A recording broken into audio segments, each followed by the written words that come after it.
어떻게 보면 지금 우리가 모든 것이 파편화되고 어떻게 보면 단순화되고 이런 것이 전문화된다고 그러잖아요. 전문화되는 것은 옆 경계선을 모르잖아요. 옆에서 무엇을 하는 것인지. 난 이 영역에만 할 거야. 이렇게만 하는 경향이 있지만 결국은 2차 세계대전 때 홀로코스트도 실은 이것이 어떻게 쓰이는지 모르게 독가스를 만든 화학자가 있고 인체 실험을 했던 의사가 있고 수용소에서 유대인을 그 샤워실에 집어넣은 사람만 있고 죽은 유대인에서 옷을 벗겼던 사람이 있고 그들은 자기가 무엇을 잘못하는지를 몰라요. 파편화됐기 때문에. 결국은 한나 아렌트가 얘기했던 대로 악의 평범성에서는 각자가 그 위치에서 생각을 멈췄기 때문에 악이다.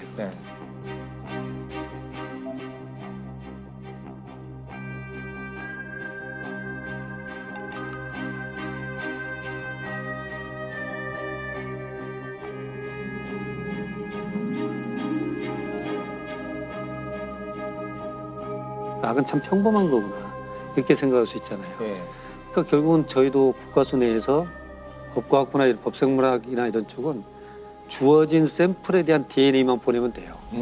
거기에서 끝나버리면 서로의 영역이 참 깔끔한 것 같지만 이 제 동료는 이제 굉장히 궁리가 많아요. 그러니까 그 당시는 97년도, 8년도 때는 강간 사건 각 경찰서별로 오죠. 국가수는 해당 경찰서에 보내기만 하면 돼요. 유전자 분석을 잘 해가지고 보내면 되는데 이 사람은 그 당시에 자기 컴퓨터로 쭉 데이터를 모아요. 그래서 광주 서부경찰서든 전주에 있는 경찰서든 모아서 그거에 대한 통보만 하는 게 아니고 범인은 여기저기 돌아다닐 수 있잖아요. 여기에서도 있고 여기서도 있고 동일 범인입니다. 라고 스스로가 그 데이터베이스를 만들어요. 그러니까 경찰들도 공조 수사를 잘 못해요. 왜냐하면 어떤 사건을 해결했을 때는 성과를 갖고 다투는 거고 못했을 때는 그거에 대한 어떤 책임을 져야 되기 때문에 서로 정보 공유를 잘 안 하는 경향이 있어요. 그러나 이제 범인이 예를 들자면 이쪽 경찰서에서 몇 건의 강간 사건이 있었다 치면 자기는 못 잡고 있는데 다른 경찰서에 있는 건하고 맞추지는 않거든요. 그러면 이제 이때 유전자 분석을 했던 이 사람은 연결을 하죠.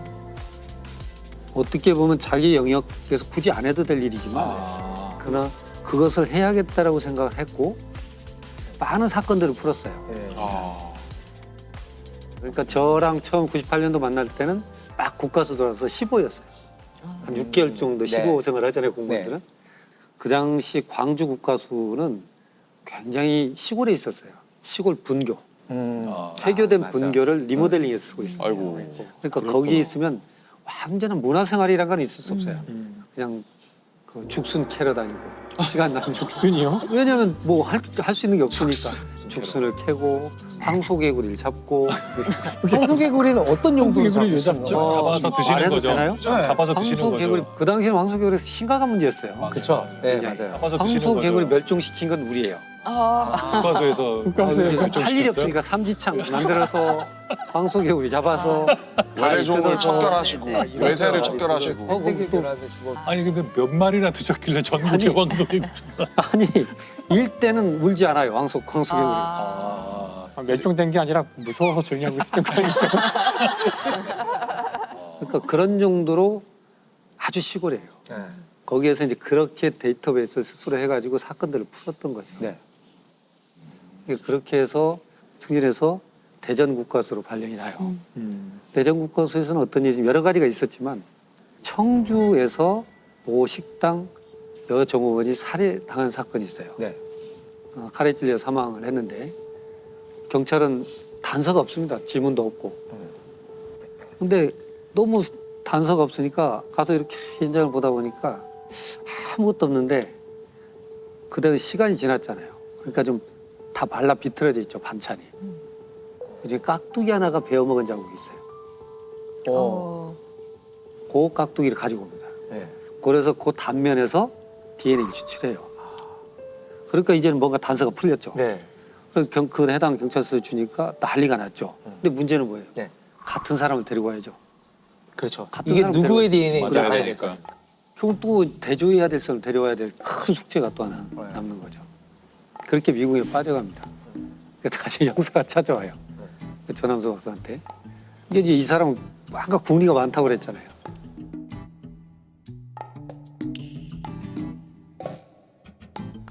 뭘 하고 있었냐면 우리가 이제 X 염색체가 있고 Y 염색체가 있잖아요. Y는 아버지한테 온 거잖아요. 그렇죠.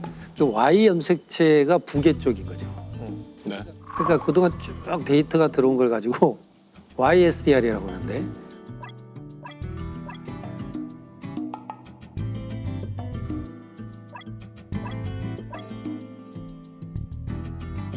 Y 염색체에서 독특한 성씨의 유전자를 찾고 있었어요. 네. 그러니까 독특한 성씨의 YSDR에서 차이가 있을 수 있잖아요. 네. 그걸 발표는 할 수 없어요, 공식적으로. 네, 네. 그러나 자기가 그건 정리하고 있었죠. 비공식적으로. 비공식적으로. 네. 형사가 하도 단서가 없다고 그러니까 제 생각에는 요것은 H 성씨를 가진 이런 쪽 같은데 그런데 이제 특히 국밥집 쪽에 그 범인이 사용했을 걸로 보이는 자전거가 있었어요. 그러니까 이 자전거를 타고 올 정도면 반경 얼마 안 떨어져 있어요. 아, 예. 그런 다음에 그 반경 내에 있던 약간 의심스러운 사람들 있죠. 네네. 그리고 H 성 중에. 그렇지. 예. 그러니까 그 용의선상에 올라온 사람들 중에 YSTR로 가서 그런 갖다 해보니까 딱 범인이 나와요. 그러니까 그 당시까지만 처음에요. 성씨를 가지고 접근했던 것은 중요한 건 내가 지금 이걸 굳이 할 필요는 없지만 적어도 어떤 형태로든 이것이 쓰여져야 된다면 자료를 객관화시켜 모아본다는 거죠. 실은. 그래서 결론은 그렇게 해서 이제 범인을 잡아요. 네.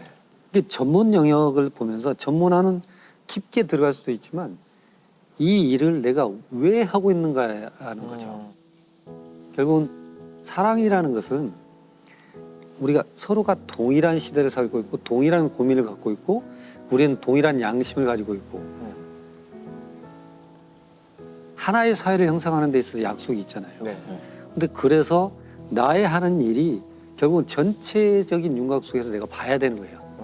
그래야만 우리 공동체를 굳건히 지킬 수가 있는 거거든요. 그래서 저는 조남수라는 그 박사를 보면서 그런 생각을 해요. 이 사회의 안전망은 어디선가 거대한 거인이 맡고 있는 건 아니에요. 작은 사람들이 성실하게 맡고 있는 것일 수 있어요. 그들은 이 어떤 하나의 일로 태어난 게 아니고 공동체에서 자기 책임의식을 느끼는 공동체에 대한 사랑을 갖고 있는 사람들이다. 저는 그래서 인간에 대한 사랑이 있는 곳에서 전문가적인 영역의 사랑도 있는 것이 있을 수 있다.